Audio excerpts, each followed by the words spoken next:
네, 시청자 여러분 안녕하십니까? 10월 11일 뉴스앤 이슈 시작합니다. 윤석열 검찰총장이 건설업자 윤중천 씨의 별장에서 접대를 받았지만 검찰이 조사 없이 사건을 덮었다고 시사주간지 한겨레 21이 보도했습니다. 한겨레 21은 김학의 전 차관 사건 재수사를 잘 아는 3명 이상의 핵심 관계자를 인용해 검찰 과거사 진상조사단이 지난 2013년 윤 씨의 전화번호부와 다이어리 등을 재검토한 과정에서 윤석열이라는 이름을 확인했다고 보도했습니다. 이어 조사단이 윤 씨로부터 과거 윤 총장과 친분이 있었고 윤 총장이 강원도 원주 별장에서 수차례 접대를 받았다는 진술을 보고서에 담았지만 김학의 사건 수사단이 확인 노력 없이 재수사를 매듭지었다고 주장했습니다. 대검찰청은 윤 총장이 윤 씨와 전혀 본 적도 없고 당연히 그 장소에 간 사실도 없다며 완전한 허위 사실이라고 반박했습니다. 또 검찰총장 인사검증 과정에서 사실 무근으로 판단한 바 있다면서 중요 수사가 진행되는 상황에서 허위의 음해 기사가 보도되는 것이 대단히 유감이라고 밝혔습니다.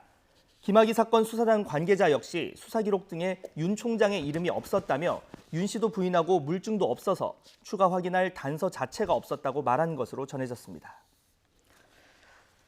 네, 한겨레 21에 보도가 나오자 정치권 역시 크게 술렁이고 있습니다. 여당은 사실관계를 확인해 봐야 한다면서 조심스러운 입장인 반면 야당은 조국 법무부 장관 논란 물타기 공작이 시작됐다면서 강하게 비판했습니다. 오늘 대구에서 열리는 국회 법사위 국정감사에서도 이 문제가 뜨거운 이슈로 떠오를 것으로 보입니다. 국회 연결합니다. 이승배 기자. 네, 국회입니다. 네, 이 정치권에서 어떤 반응들이 나왔습니까? 네, 우선 여당은 일단 조심스러운 입장을 보이고 있습니다. 더불어민주당 이인영 원내대표는 오늘 아침 최고위원회 회의가 끝난 뒤에 기자들과 만나서 이 문제에 대해서 짧게 언급을 했는데요. 직접 한번 들어보시죠. 기사를 불신한다는 건 아니지만 기사만 보고 제가 지금 대답할 수 있는 상황은 아니잖아요. 그럼 뭐 오늘 중에 좀 사실관계 파악해 볼 생각은 있으십니까? 글쎄 뭐 그걸 파악 안 해볼 수는 없지 않겠어요? 네, 일부 의원도 아침 라디오 방송에 출연해서 의견을 밝혔는데요. 민주당 강병원 의원은 민정수석실이 이 문제를 덮었다는 건 추측일 뿐이고 만약에 검찰에서 이 문제를 덮었다면 민정수석실의 보고가 안 돼서 몰랐을 것이라고 주장을 했습니다. 반면 보수 야당은 본질을 흘리는 물타기 공작이 시작됐다며 바짝 날을 세웠습니다. 한국당 나경원 원내대표는 드디어 윤석열 흠집내기가 시작됐다면서 검찰총장이 이렇게 문제가 있다면 그 당시 검증을 한 조국 전 청와대 민정수석은 뭐를 했냐고 따졌습니다. 나 원내대표의 말 들어보겠습니다. 더 이상 물타기 하지 말고 이제는 뭐 이런 문제에 대해서는 특검으로 가는 것이 맞다라는 입장이고요. 물론 그런 문제가 있다면 결국 저는 이 정권의 비열함에 대해서 정말 분개하지 않을 수 없습니다. 바른미래당 오신환 원내대표도 YTN과의 통화에서 이번 의혹 제기는 과거 최동욱 전 검찰총장 사건을 떠올리게 한다면서 문재인 정부가 과거 정권과 판박이로 행동하고 있다고 꼬집었습니다. 반면 대한신당 박지원 의원은 SNS를 통해 자신이 가진 어떤 관련 자료에도 윤 총장 이름은 없었다며 조국 법무부 장관과 윤 총장은 공동 운명체로 문재인 대통령의 검찰 개혁을 성공시킬 책임이 있다고 강조하기도 했습니다. 자, 여야 정치권의 입장이 나오고 있는데 오늘 국감에서도 이 문제가 뜨거운 이슈로 다뤄질 가능성 현재로서는 크다고 볼 수가 있겠죠? 예, 그렇습니다. 오늘 오후 대구에서 대구 고검에 대한 법사위 국정감사가 예정이 돼 있는데요. 특히 이른바 김학의 사건 특별수사단장을 맡았던 여한섭 대구지검장도 오늘 국감장에 출석할 것으로 보여서 관련 질의가 이어질 것으로 보입니다. 조국 법무부 장관 관련 공방 역시 오늘도 계속되고 있습니다. 관심이 쏠리는 곳은 한국과학기술연구원 키스트를 상대로 한 과방위 국감입니다. 조국 법무부 장관 딸의 인턴 활동이 허위냐 진짜냐 여야가 치열한 지실 공방을 벌일 것으로 예상이 됩니다. 부산시청에서 열리는 부산시에 대한 행안위 국정감사도 눈여겨볼 대목입니다. 조 장관 딸 조미 씨와 관련한 의혹의 중심에 서 있는 노환중 부산의료원장과 관련해 선정 과정부터 조미 씨의 부산대 의전원 입학 경위, 장학금 지급 배경 등을 두고 또 한 번 난타가 예상됩니다. 지금까지 국회에서 YTN 이승배입니다. 윤석열 검찰총장의 윤중천 별장 접대 의혹에 대해서 조국 법무부 장관은 할 말이 없다며 선을 그었습니다. 조 장관은 오늘 아침 관련 보도에 대한 취재진의 질문에 특별히 말씀드릴 게 없다고 말한 뒤 법무부 청사로 들어갔습니다. 또 조 장관이 청와대 민정수석 시절 윤 총장의 인사검증 과정에서 관련 의혹이 사실 무근이라는 결론을 내렸다는 대검 측의 해명에 대한 입장을 묻는 질문에도 아무 답변을 하지 않았습니다.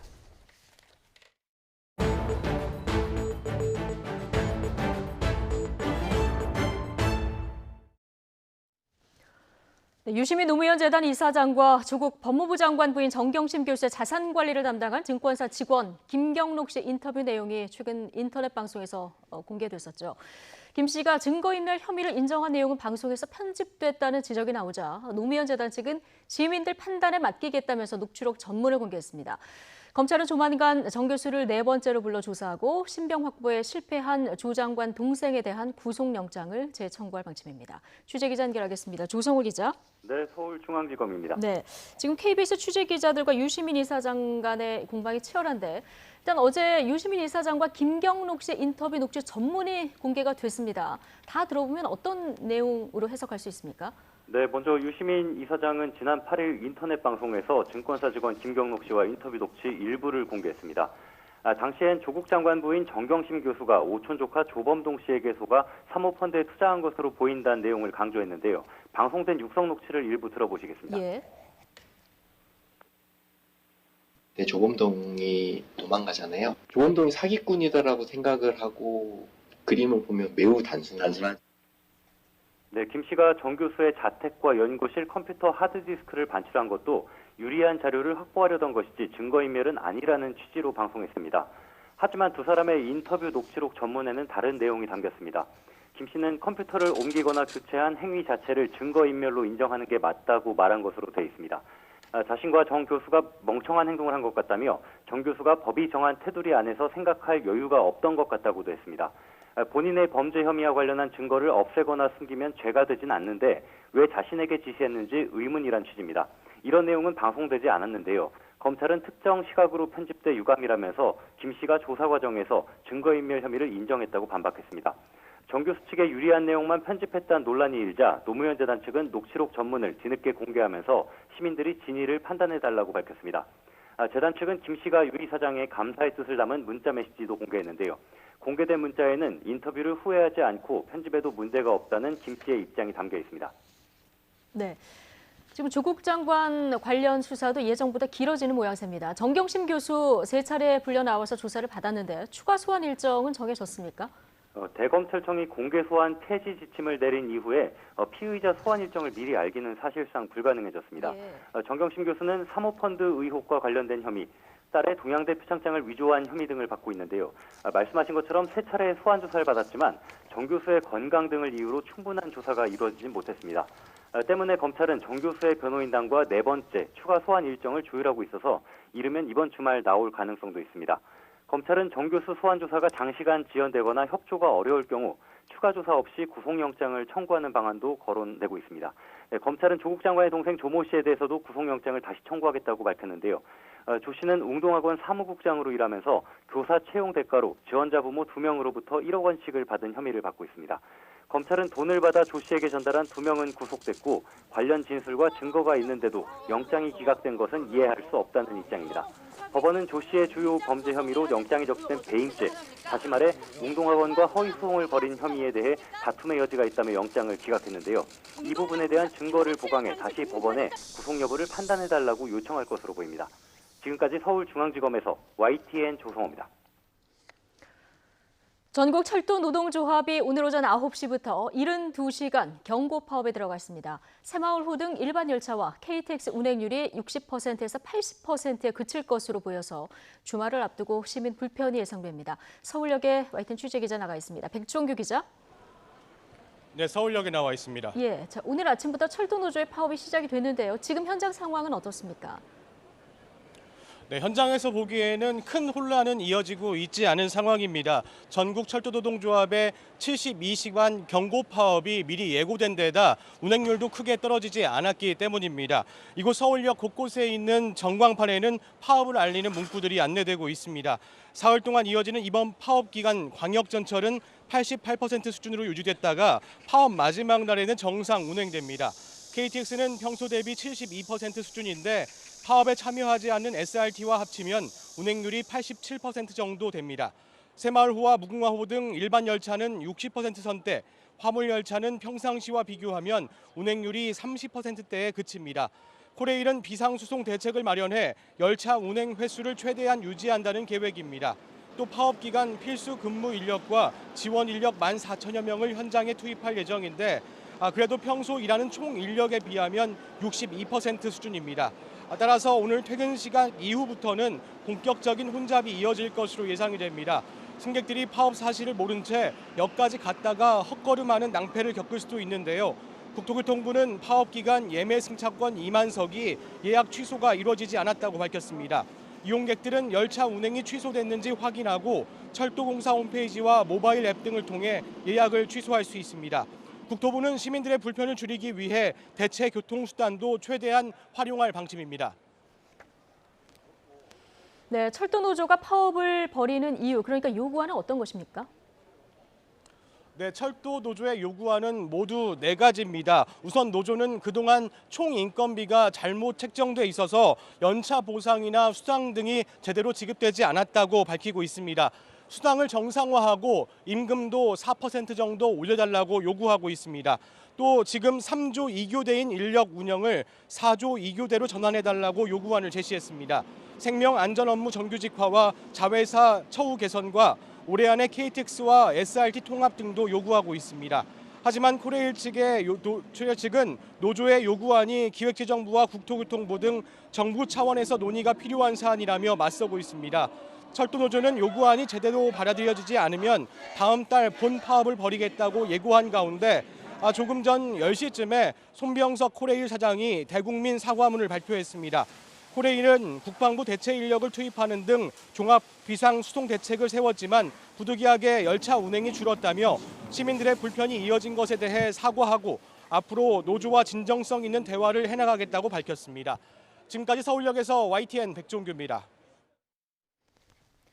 서울 지하철 1호선에서 8호선을 담당하는 서울교통공사 노조는 오늘부터 준법 투쟁에 돌입했습니다. 노조는 임금 피크집 해지와 인력 충원 등을 요구하며 오늘부터 오늘 15일까지 정시 운행, 2인 1조 작업 준수 등 준법 투쟁을 벌인다고 밝혔습니다. 또 요구가 받아들여지지 않을 경우 오늘 16일부터 사흘간 1차 파업을 벌이고 다음 달 중순에는 무기한 총파업에 돌입한다는 계획입니다. 서울교통공사는 지연 운행에 대비해 유동인구가 많은 역에 안전요원을 배치하는 등 대책 마련에 나섰습니다. 또 상황을 조기에 해결할 수 있도록 적극적으로 노조와 대화하고 있다고 밝혔습니다. 경영 고문 부정 위촉 의혹을 받고 있는 KT 황창규 회장이 오늘 아침 경찰에 출석해서 조사를 받고 있습니다. 취재기자 연결해서 자세한 내용 들어보겠습니다. 김대근 기자. 네, 경찰청입니다. 네, 황창규 회장이 오늘 아침 일찍 경찰에 출석했는데요. 구체적으로 어떤 혐의로 지금 조사가 진행되는 겁니까? 네, 오늘 아침 7시쯤 피의자 신분으로 경찰청 중대범죄수사과에 출석한 황창규 회장은 지금도 조사를 받고 있습니다. 황 회장은 정관계 인사들을 경영고문으로 위촉해 로비에 활용했다는 의혹을 받고 있습니다. 이 의혹은 더불어민주당 이철희 의원이 경영고문 14명의 명단을 공개하면서 제기했는데요. 이 의원은 지난 3월 KT가 2014년 황창규 회장 취임 이후 정치권 인사, 고위공무원 출신, 퇴역장성 등을 경영고문으로 위촉한 뒤 자문료 명목으로 20억 원 정도를 지급했다고 밝혔습니다. 이 의원은 KT가 이들 경영고문을 사업을 수주하거나 정치권에 로비를 하는 데 활용했다며 수사를 통해 전모를 밝혀야 한다고 주장했습니다. 또 KT 새노조 등은 황 회장이 경영고문을 위촉해 고액의 자문료를 지급한 것이 업무상 배임죄, 뇌물죄에 해당한다며 황 회장을 검찰에 고발했습니다. 이들은 경영고문을 집중적으로 위촉한 2015년 전후 시기는 황 회장의 국회 국정감사 출석 등 민감한 사안이 많았던 때란 점에서 정치권 줄대기가 의심되며 운영 지침상 경영고문 위촉과 운용은 황 회장의 의사에 전적으로 달렸다고 주장했습니다. 사건을 넘겨받은 경찰은 KT 광화문지사 등을 3차례 압수수색하고 황 회장의 비서실장을 지낸 측근들을 불러 조사하며 황 회장 소환을 준비해왔습니다. 황 회장 조사를 통해 의혹의 실체가 드러날지 주목되는데요. 경찰은 황 회장이 경영고문 위촉과 활동에 관여한 정도를 들여다보고 있습니다. 황 회장에 대한 조사는 오늘 늦은 시간까지 이어질 것으로 보입니다. 지금까지 경찰청에서 YTN 김대근입니다. KT의 딸을 부정 채용시킨 혐의로 재판을 받는 자유한국당 김성태 의원이 이석채 전 KT 회장과 만난 시기와 관련해서 검찰이 추가로 제출한 증거를 반박하며 거듭 무죄를 주장했습니다. 김 의원은 오늘 오전 서울 남부지방법원에서 열리는 공판에 출석하면서 이 전 회장을 만난 시점이 2011년이라는 서유열 전 KT 사장의 증언은 거짓이라고 밝혔습니다.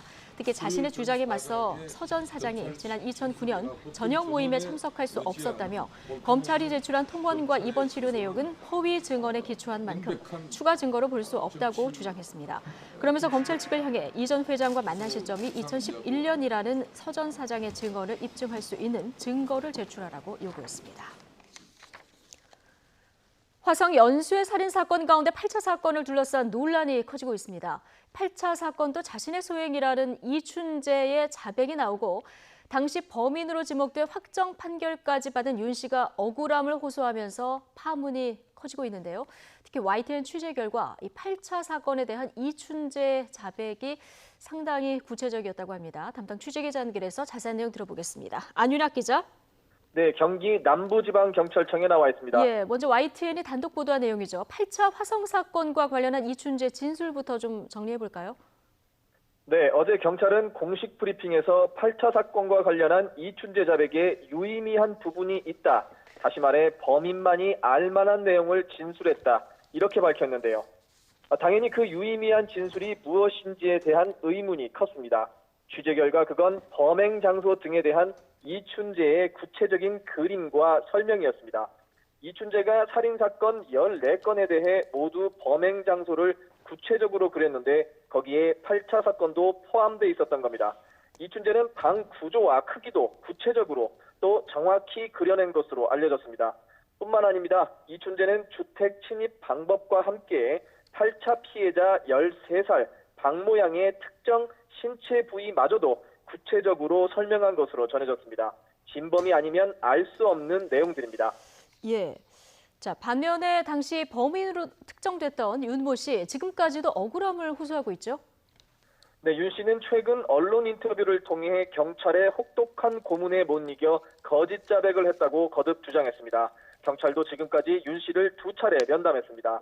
면담 자리에서도 윤 씨는 당시 경찰이 산으로 끌고 가 한쪽 다리가 불편한 자신의 쪼그려뛰기 등을 시켰다. 3일 밤낮으로 잠도 안 재우고 조사했다. 이런 가혹행위에 대해 털어놓은 것으로 전해졌습니다. 예. 경찰의 수사가 반드시 필요한 대목입니다. 윤 씨는 재심 전문 박준영, 김칠준 변호사 등과 함께 재심을 본격 준비하고 있습니다. 박 변호사는 오늘 윤 씨와 만날 것으로 전해졌는데요. 최근 SNS에 글을 올려 하늘이 주신 기회라며 진상규명에 대한 의지를 나타냈습니다. 예, 그러니까 경찰의 가혹행위 때문에 허위 진술을 할 수밖에 없었다. 이게 윤 씨의 주장인데 당시 윤 씨를 수사했던 경찰관들의 반응은 어떻습니까? 네, 당시 경찰관들은 윤 씨를 고문할 필요도 없었다는 입장입니다. 예. 현재 화성 사건 전담 수사팀이 윤 씨뿐만 아니라 과거 경찰관들도 만나 이야기를 들었는데요. 당시 국립과학수사연구원의 방사성 동위원소 분석 결과를 믿고 확신을 가진 상태에서 윤 씨를 불러 조사했다며 이런 상황에서 가혹행위가 무슨 필요가 있었겠느냐 이렇게 설명했다고 합니다. 이들 경찰관들은 윤 씨를 검거한 공로로 포상을 받기도 했는데요. 이 중에는 윤 씨가 언론 인터뷰에서 자신을 겁박한 경찰관으로 지목한 장 형사, 최 형사 등도 포함되어 있는 것으로 알려졌습니다. 예. 결국 당시 경찰은 방사성 동위 원소 분석이라는 과학 수사를 믿었다 이런 얘기인데 이 수사 기법에도 그런데 허점이 보인다 이런 보도들이 나오고 있어요. 네, 그렇습니다. 결론부터 말씀드리면 비용 문제 때문에 윤 씨의 채모에 대해서만 방사성 동위 원소 분석을 했고 이춘재를 포함한 수많은 용의자의 채모에 대해서는 성분 분석을 하지 않았습니다. 애초 정확성이 60% 정도로 떨어지는 감정법인데다 윤 씨 한 사람만 분석 대상이었다는 점에서 부실 수사 가능성에 무게가 실리는 대목입니다. 사연을 들어보면 이렇습니다. 당시 8차 사건 현장에서 채모 8점이 발견됩니다.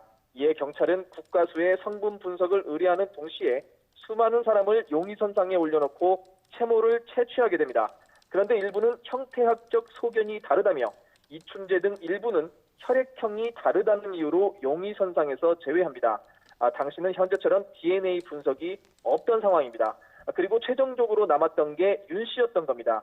이 윤 씨에 대해서만 방사성 동위원소 분석을 한 뒤에 하루 만에 자백을 받아냈습니다. 예. 사건 발생 10개월 만의 일이었습니다.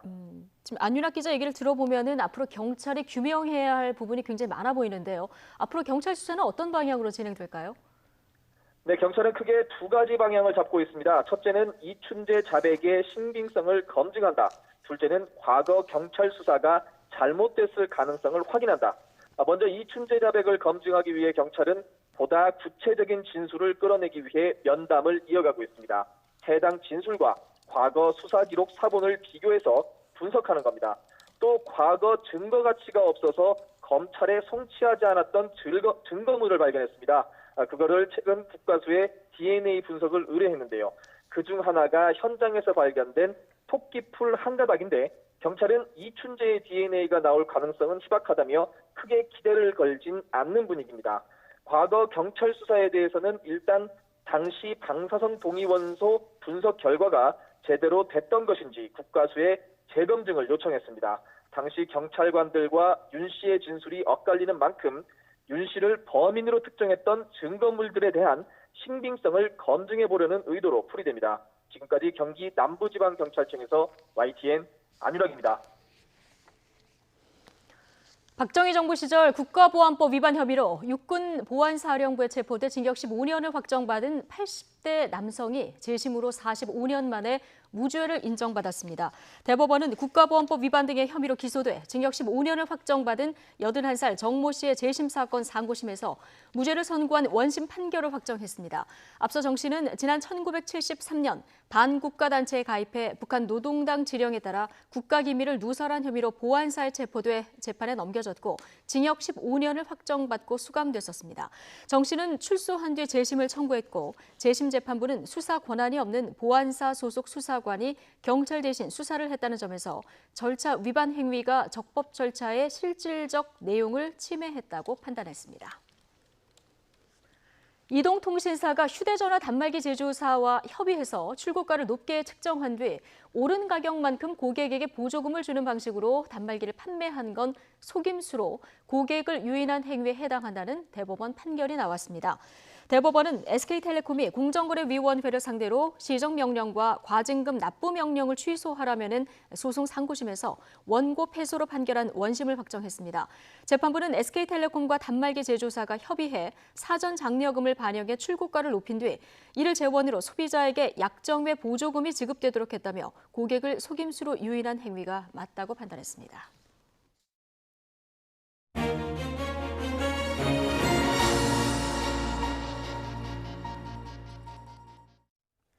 일본이 우리나라에 대한 수출 규제를 시작한 지 딱 100일이 됐습니다. 이 수출 규제 이유 자체가 부당하다는 비판이 많았는데요. 강제징용 피해자들의 개인적인 손해배상 청구권은 남아 있는데 일본 기업이 배상할 필요가 있다는 우리 법원 판단에 대한 보복 성격이 강했다는 겁니다. 오늘 우리와 일본은 이 스위스 제네바에서 첫 양자 협의를 진행합니다. 지난 100일 동안의 기록과 또 앞으로의 전망에 대해서 경제 분야를 중심으로 짚어보겠습니다. 정철진 경제평론가 연결돼 있습니다. 안녕하세요.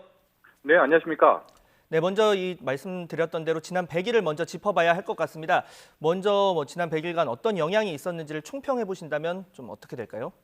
그렇습니다. 이 일본의 경제 보복 그리고 이제 우리의 또 여기에 반격 이게 큰 틀에서 보면은요 우리가 어떤 걸 할 때 누구에게도 다 좋은 걸 위닝 게임이라고 하고 누구는 승리하고 누구는 망할 뭐 제로섬이라고 하고 둘 다 좀 피해를 볼 경우를 루스 게임이라고 하는데요. 이 프레임, 이 틀 자체는 둘 다 어느 정도 타격을 받게 되는 루스 게임입니다. 그래서 우리 모두가 이게 안타깝고 일본에 대해서 우리가 더 분노하는 것이고요. 빨리 해결되기를 원하는 대목인데요. 일단 100일까지 현재를 보면 한국, 일본 모두 타격을 받았지만 일본이 우리나라보다 훨씬 더 많은 타격을 받았다. 이제 이렇게 정리를 해볼 수 있을 것 같습니다. 네. 지금 방금 말씀하신 대로 이 일본이 더 타격이 컸다 이런 이야기를 하셨습니다. 데이터는 거짓말을 하지 않을 텐데 일본이 더 타격이 크다는 근거 어느 부분에 있을까요? 일단 크게 한 세 축 정도로 보겠습니다. 이제 가장 우리가 일본에게 파급 효과, 충격을 줬다는 것은 역시 이제 국민들의 힘이었고 그게 불매 운동이었는데요. 먼저 관광 분야를 좀 보면은요. 일단 7월, 8월에 보면 이제 우리나라가 일본 여행을 안 간 거 아니겠습니까? 그걸로 인해서 일본이 받은 뭐 타격, 이걸 생산 유발 감소액이라고 하는데 약 한 3,500억 원 정도 됩니다. 7월, 8월. 근데 우리도 일본 여행을 안 감으로써 국내 항공업계에도 타격이 있고 국내 여행사에도 영향이 미칠 거 아니겠습니까? 충격이. 이게 약 399억, 400억이에요. 그러니까 일본이 3,500억 피해, 우리가 약 한 400억 피해니까 한 9배 정도 일본이 더 타격을 받게 되는 이제 그런 모습을 보이게 되는 것이고요. 맥주 같은 부분은 저도 이 수치를 뭐 몇 번이나 확인을 했는데 9월에 관세청에 일본 맥주 수입액이 6,000달러입니다. 그러니까 700만 원어치밖에 수입이 안 됐다는 거예요. 이게 왜냐하면 7월, 8월에 전 국민이 일본 맥주를 안 마시면서 재고가 어마어마하게 쌓였을 거 아닙니까? 그러니까 일본 맥주 수입에 할 이유가 없죠. 재고가 이렇게 쌓여 있으니까. 그래서 일단 일본 맥주는 전면 수입 중단이 됐다, 이렇게 평가해도 될 것 같고요. 의류 중에서 이제 뭐 대표적인 일본 안니끼, 우리 한국의 그 불매운동의 사례였죠. 유니클로 같은 경우에는 일단은 유니클로 공식 발표는 아니지만 8개 카드사를 통해서 유니클로 매출액을 보니까 6월 마지막 주가 한 59억, 근데 7월 넷째 주가 17억. 거의 한 달 반 사이에 70%가 급감을 하는 그런 모습이었기 때문에 아마도 일본이 더 큰 타격을 받게 되는 이 100일 동안의 핵심은 이 국민들의 불매 운동, 특히 일본 여행 안 가기 운동이 가장 큰 역할을 했다, 이렇게 분석할 수 있겠습니다. 네, 그러니까 말씀 요약하면 지금까지는 일본 타격이 더 컸다. 컸던 이유는 관광, 맥주 그리고 의류 부분을 들 수가 있는데 사실 처음에는 이 불매 운동이 오래가지 못할 거다, 이런 뭐 분석도 나오곤 했습니다. 지금 100일이 지났는데 요즘의 추세는 어떻습니까? 아직까지도 유지되고 있고요. 이제 그럼에도 불구하고 지금부터가 중요하다는 이야기가 많이 나와서 이제 오히려 막 100일 동안에 우리가 막 이겼다, 승리했다, 혹은 일본의 경제보복 별거 아니네, 이런 생각을 갖는 것이 위험할 수가 있는데요.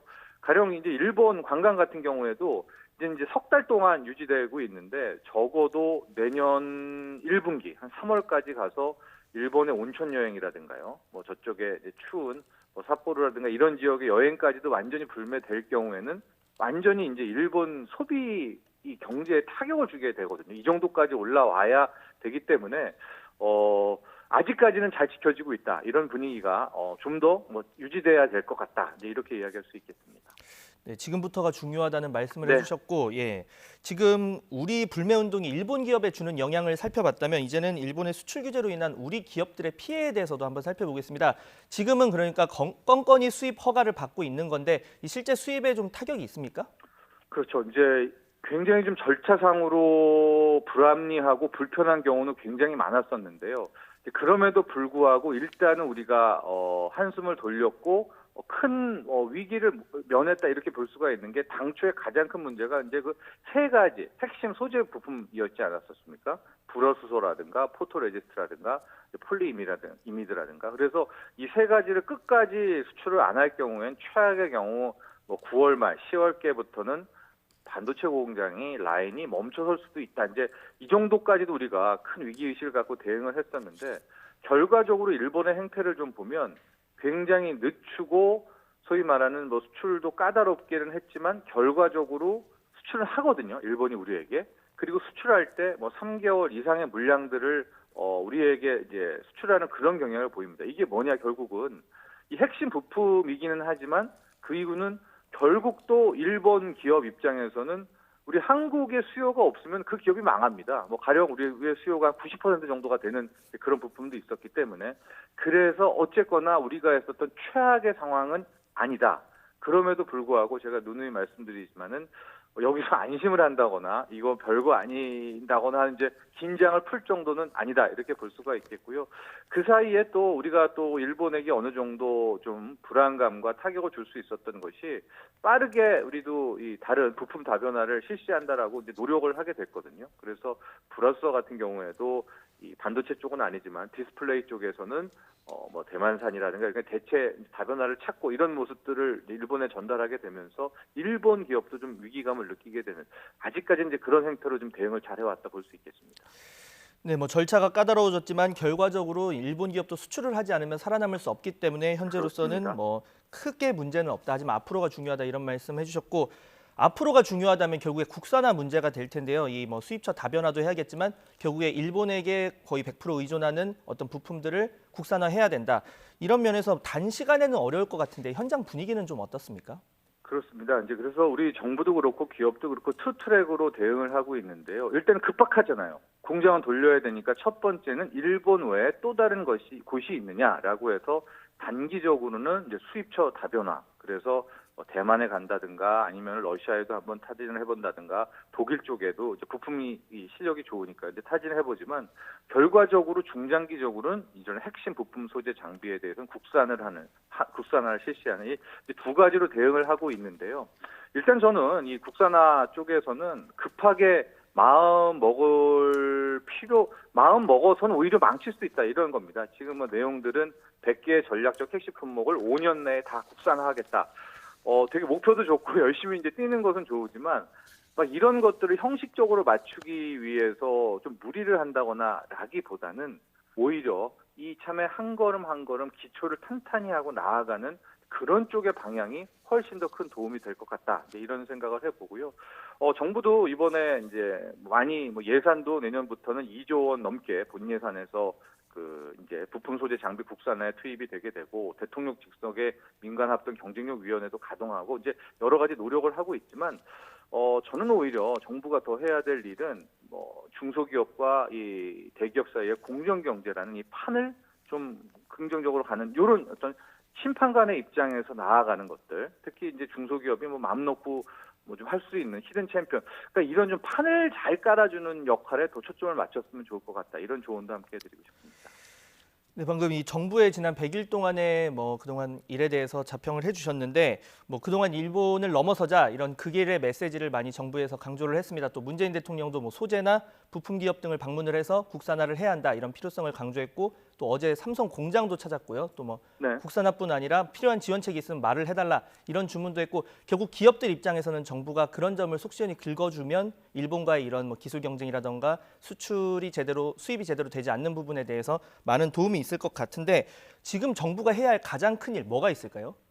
저는 정부가 오히려 플레이어로서 판에 들어가서 여길 조율하고 여기라고 이렇게 하는 그런 어떤 중심을 잡아주는 역할도 필요하겠지만은 오히려 대기업 중소기업의 거래 구조, 산업 생태계에서 그동안에 중소기업이 당해왔던 억울함들, 불평등 이런 것들을 좀 나서서 해결해주고 큰 틀에서 대기업과 중소기업이 상생할 수 있는 그런 이제 판과 룰을 만들어주는 거에 훨씬 더 많은 주력을 기울였으면 좋겠다. 왜냐하면 이 기업들이 결국은 플레이어고 기업들이 제대로 뛸 수 있게만 놔두면 실질적으로 뛰거든요. 이제 그런 것들을 좀 제안해 드리고 싶고 두 달간의 정부의 역할도 큰 틀에서 잘 유지해 왔고 방향도 잘 잡아줬지만 일단은 최근 두 달간에 우리가 일본에게 더 큰 타격을 입히게 된 것은 국민의 힘입니다. 아마 아베도 생각하지 못했던 것이 우리 한국 국민이 이 정도까지 강하게 불매운동을 하나가 될지는 몰랐던 것 같아요. 그래서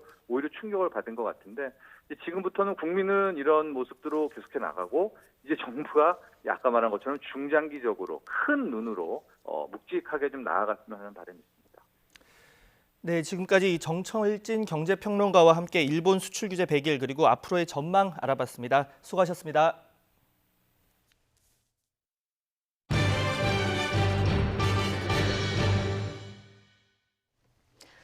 네, 태풍 하기비스 일본으로 향했지만 우리나라에 영향이 없는 건 아닙니다. 그 여파가 동해안에 미치고 있는데요. 이번 주말까지 영동과 영남 동해안에 초속 30m에 달하는 강풍이 불고 너울성 파도가 방파제를 넘을 것으로 보여서 안전사고에 주의가 필요한 이런 상황입니다. 취재기자 연결해 보겠습니다. 정혜윤 기자. 네, 정혜윤입니다. 예, 동해안에 초속 30m 강풍이 분다는 건데요. 태풍 영향이 있다는 거죠? 네, 태풍은 일본을 강타하지만 그 여파가 우리나라에 미치는 겁니다. 네, 태풍과 우리나라 주변 공기층 사이에서 기압차가 무척 커지면서 주말까지 바람이 무척 강하게 불 것으로 보이는데요. 기상청은 영동과 영남 동해안에 최대 순간 풍속이 초속 25에서 30m에 달하는 강풍이 몰아칠 것으로 예상했습니다. 이 정도의 바람은 소형 태풍이 상륙하는 지역에서 나타나는 수준으로 시설물 피해가 우려됩니다. 남해와 동해상에는 강풍으로 인해 파도가 높게 일면서 여객선 운항에 지장도 우려됩니다. 특히 동해안과 경남 남해안, 제주도 해안에는 너울성 파도가 일 것으로 보이는데요. 기상청은 너울성 파도가 해안도로나 방파제를 넘으면서 안전사고 위험이 크다고 밝혔습니다. 또 모레부터는 남해안 지역이 천문조에 의해 바닷물 높이가 높아지는 기간이어서 만조시 저지대 침수 피해도 우려돼 대비가 필요합니다. 지금까지 YTN 정혜윤입니다. 1300년 전 신라 문화와 세계 여러 나라의 문화를 소개하는 경주 세계문화엑스포가 개막합니다. 10번째인 올해는 이전에 볼 수 없었던 볼거리와 또 즐길거리가 풍성하게 준비됐다고 하는데요. 현장 연결해 보겠습니다. 이윤재 기자. 네, 경주 문화엑스포 공원에 나와 있습니다. 예, 세계 문화를 체험할 수 있는 경주 세계문화엑스포 오늘 개막한다고요? 그렇습니다. 오늘부터 다음 달 24일까지 이곳 경주에서 세계문화엑스포가 열립니다. 세계문화엑스포는 1300년 전 융성했던 신라 문화를 보고 즐길 수 있는 축제입니다. 또 당시 신라가 실크로드를 통해서 교역했던 다른 나라의 문화도 함께 보고 즐길 수 있습니다. 지난 1998년 처음 시작해서 이번이 10번째인데요. 올해는 이전과는 다른 새로운 전시와 공연이 풍성하게 준비됐습니다. 대표적으로 지금까지 공개하지 않았던 경주타워 전망대가 처음으로 문을 열었습니다. 경주타워는 황룡사 9층 목탑을 음각으로 표현한 것이 특징인데요. 높이가 82m로 이곳 경주에서는 가장 높습니다. 덕분에 경주 시내를 한눈에 내려다볼 수 있고 또 이번 문화엑스포 기간에는 신라 천년, 미래 천년이라는 주제의 영상도 준비됐습니다. 경주를 상징하는 첨성대와 석굴암을 빛으로 표현한 미디어 아트도 볼 수 있습니다. 신라 문화를 대사 없이 표현한 공연 플라잉은 로봇팔과 3D 홀로그램을 더해 더 화려해졌습니다. 또 캄보디아 왕림무용단, 베트남 민속공연단 등 쉽게 만나기 어려운 외국 공연단의 무대도 관람객 발길을 끌기에 충분합니다. 문화엑스포 공원 둘레 2km 길이로 맨발 둘레길도 처음 만들어졌는데요. 천천히 둘레길을 걷다 보면 곳곳에서 신라 문화를 즐길 수 있습니다. 또 엑스포 공원 안에 있는 솔거미술관에서는 박대성 화백을 비롯해 지역 작가들의 작품도 감상할 수 있습니다. 오늘 시작하는 경주 세계문화엑스포는 다음 달 24일까지 45일 동안 이어집니다.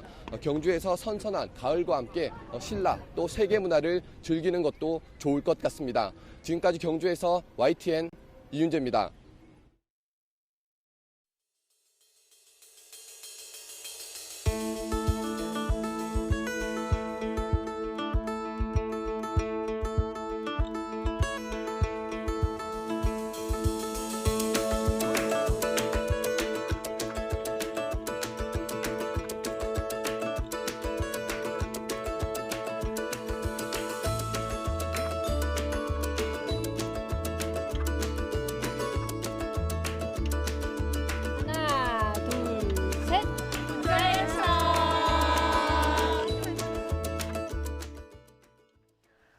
정경심 교수 자산관리인 인터뷰 후 폭풍이 계속되고 있습니다. 유시민 이사장 측에 법적 대응하겠다던 KBS 사측은 진상조사위를 꾸리겠다고 방침을 바꿨고 KBS 내부 기자들의 반발이 지금 이어지고 있습니다. 반면에 청와대 국민청원 게시판에는 수신료 납부 거부 국민청원도 올라온 복잡한 상황. 오늘 아침에는 이와 별도로 윤석열 총장 관련한 한겨레 신문과의 제3회 진실 공방까지 더해졌습니다. 잠시 뒤에 이 이야기들 다뤄보겠습니다. 2부에서 뵙겠습니다.